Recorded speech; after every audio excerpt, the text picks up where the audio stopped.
Covid കാലത്ത് പോലീസുകാരനെ വാഹനമിടിച്ച് കൊലപ്പെടുത്തുവാൻ ശ്രമിച്ച കേസിൽ എരിയാൽ സ്വദേശിയായ 21-കാരന് 2.5 വർഷം തടവും 50,000 രൂപ പിഴയും ശിക്ഷ. എരിയാൽ സ്വദേശിയും മുളിയത്തടുക്ക ബ്ലൂ മൂൺ അപ്പാർട്ട്മെന്റിൽ താമസക്കാരനുമായ ബീരാൻ അജ്മൽ അമാനെയാണ് Kasaragod assistant sessions judge K Priya ശിക്ഷിച്ചത്.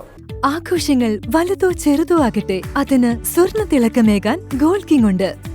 Gold king, the trust with quality. Main junction, Uppala. പോലീസുകാരനെ വാഹനമിടിച്ച് കൊലപ്പെടുത്തുവാൻ ശ്രമിച്ച കേസിലെ പ്രതിക്ക് 2.5 വർഷം തടവും 50,000 രൂപ പിഴയും ശിക്ഷ. എരിയാൽ സ്വദേശിയും മുളിയത്തടുക്ക ബ്ലൂ മൂൺ അപ്പാർട്ട്മെന്റിൽ താമസക്കാരനുമായ ബീരാൻ അജ്മൽ അമാനെയാണ് Kasaragod assistant sessions judge K Priya ശിക്ഷിച്ചത്.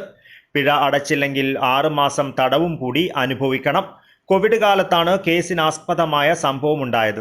2020 മെയ് 5-ന് SP നഗറിൽ നടന്ന വാഹന പരിശോധനയ്ക്കിടെ പോലീസുകാരനെ ബൈക്കിടിച്ച് കൊലപ്പെടുത്തുവാൻ ശ്രമിച്ചു എന്നാണ് കേസ്.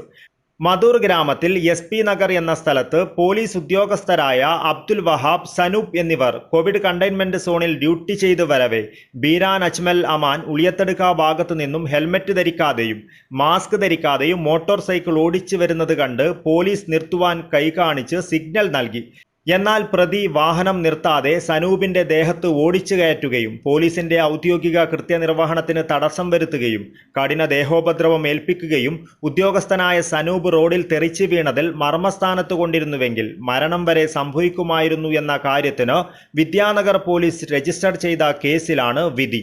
അന്നത്തെ വിദ്യാനഗർ സബ് ഇൻസ്പെക്ടറായിരുന്ന UP വിപിൻ അന്വേഷിച്ച് കുറ്റപത്രം സമർപ്പിച്ച കേസിൽ പ്രോസിക്യൂഷന് വേണ്ടി അഡ്വക്കേറ്റ് വേണുഗോപാലൻ, അഡ്വക്കേറ്റ് അഞ്ജലി എന്നിവർ ഹാജരായി. News bureau, Kasaragod.